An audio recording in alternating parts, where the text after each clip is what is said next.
విశాఖ జేహెచ్ఎంసీలో ఇంజనీర్గా ఉన్న Govindarao Swachhandhra corporation chairman Pattabhi ప్రశ్నల పరంపరకు లేకపోతే ధాటికి తట్టుకోలేకపోవడం, అనారోగ్యానికి గురి కావడం, అక్కడికక్కడే గుండెపోటుకు వచ్చి ప్రాణాలు కోల్పోవడం చాలా విషాదకరమైన విషయం. పట్టాభి కూడా దీని మీద విచారం ప్రకటించారు. కానీ దానికంటే ముందు వ్యవహరించిన తీరు తప్పకుండా తీవ్ర విమర్శకు కారణమవుతుంది. చాలా అభ్యంతరకరమైంది కూడా.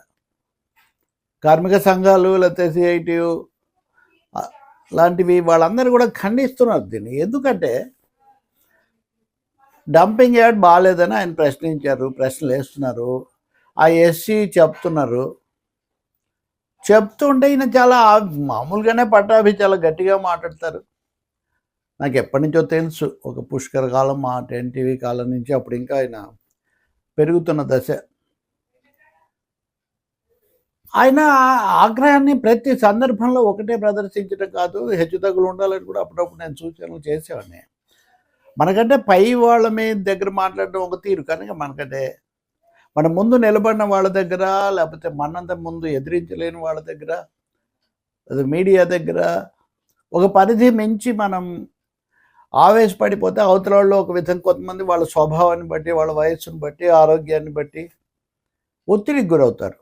ఇప్పుడు ఇక్కడ ఈ గోవిందరావు మెల్లగా మాట్లాడండి సార్, నాకు బాగాలేదు, నాకు ఇది ఉందని కూడా ఆయన చెప్పారు.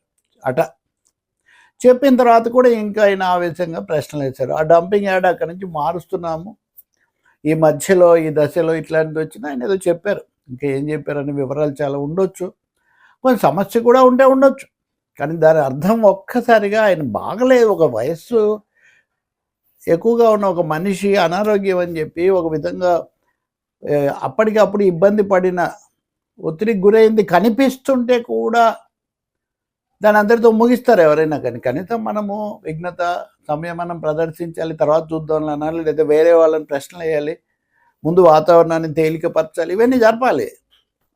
సమీక్షలు చేయొచ్చు, హుకుములు ఇవ్వచ్చు, కానీ అవన్నీ ఒక క్రమ పద్ధతిలో జరగాలి తప్ప ఇక్కడ శృతి మించినటువంటి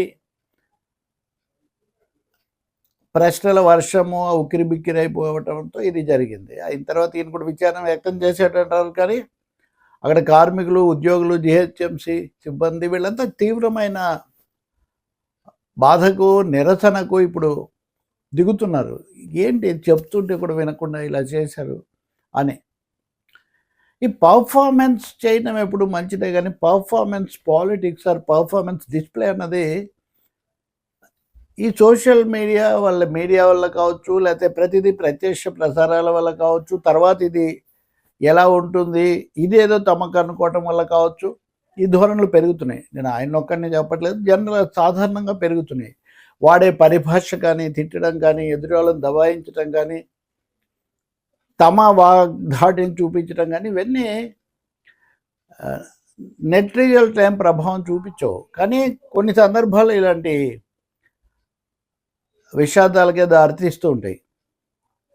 ఇప్పుడు ఖచ్చితంగా దీని మీద కేసు నమోదు చేయాలి, తగిన చర్య తీసుకోవాలి, శిక్ష కూడా వేయాలి అని ఉద్యోగ సంఘాల నాయకులు కోరుతూ ఉన్నారు.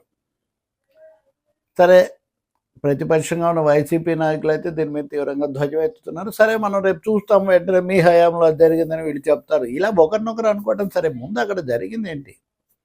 గతంలో కూడా ఒకసారి అప్పుడున్న ప్రభుత్వాధీనత మీద శృతి మించి మాట్లాడడం వల్ల తెలుగుదేశం పార్టీకి చాలా దాని మీద చాలా దాడి కారణమైంది. సరే, ఆ తర్వాత లాంగ్ టర్మ్లో తనకు మేలు చేసింది అని ఆయన అనుకోవచ్చు, లేకపోతే ఇతరులు ఎవరన్నా కూడా అనుకోవచ్చు. కానీ అప్పుడు కూడా నేను చెప్పాను, ఇది తప్పకుండా మన సమర్థత, మన దూకుడు అవన్నీ కార్యాచరణలో చూపించాలి, ఫలితాల్లో చూపించాలి తప్ప పర్ఫార్మెన్స్ సెంట్రిక్, పర్ఫార్మెన్స్ పాలిటిక్స్ అంటే డిస్ప్లే ఆఫ్ పర్ఫార్మెన్స్, దానివల్ల ఉపయోగం లేదు. Actual performance is needed. ఎందుకు చెప్పాల్సి వస్తుందంటే, చంద్రబాబు నాయుడు ముఖ్యమంత్రి విశాఖపట్నంలోనే అనుకుంటాను, ఆయన వెళ్ళి ఈరోజు కొన్ని ప్రశ్నలు వేశారు. పట్టాభి కూడా ఉన్నారు అక్కడ. నాకు పట్టాభి మీద ఏమి వ్యక్తిగతంగా లేదు చెప్తున్నా. ఇందాకే చెప్పినట్టు ఆయన మొదటి నుంచి తెలుసు. కానీ 2 తీవ్రమైన ఘటనలు రాష్ట్రం అంతటా ప్రభావం చూపినవి. అందుకనే దీన్ని ఒక ఉదాహరణగా తీసుకొని ఇతరులు కూడా నేర్చుకోవడానికి ఇది ఉపయోగపడుతుందని చెప్తున్నా.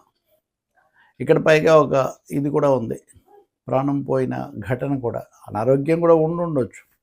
కానీ ఒత్తిడికి గురైన మాట నిజం, అడిగిన మాట నిజం. అడిగిన తర్వాత వెంటనే ఆయన ఎవరైనా కానీ ఆలోచనాత్మకంగా అయితే ఆసుపత్రికి పంపిస్తారు, లేకపోతే ముందు మీరు వెళ్ళిపోండి అని చెప్తారు. సాగదిగిరు.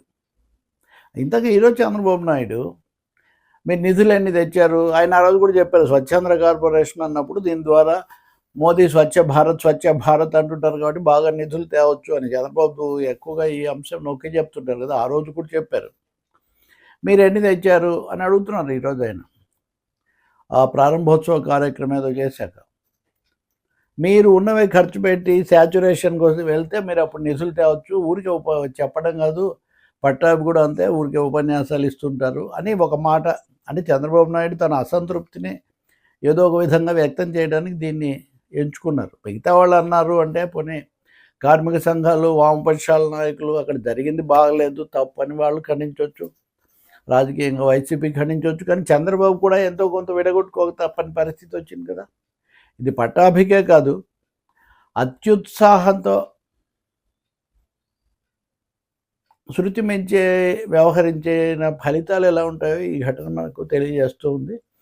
మరి ముఖ్యంగా సిబ్బంది విషయంలో ఏ ప్రభుత్వం ఉన్నా కానీ జాగ్రత్తగా ఉండాలి. గత ప్రభుత్వంలో జరిగిన వాటిని మనం విమర్శించాం కదా అందరం, ఇప్పుడైనా అది వర్తిస్తుంది కదా.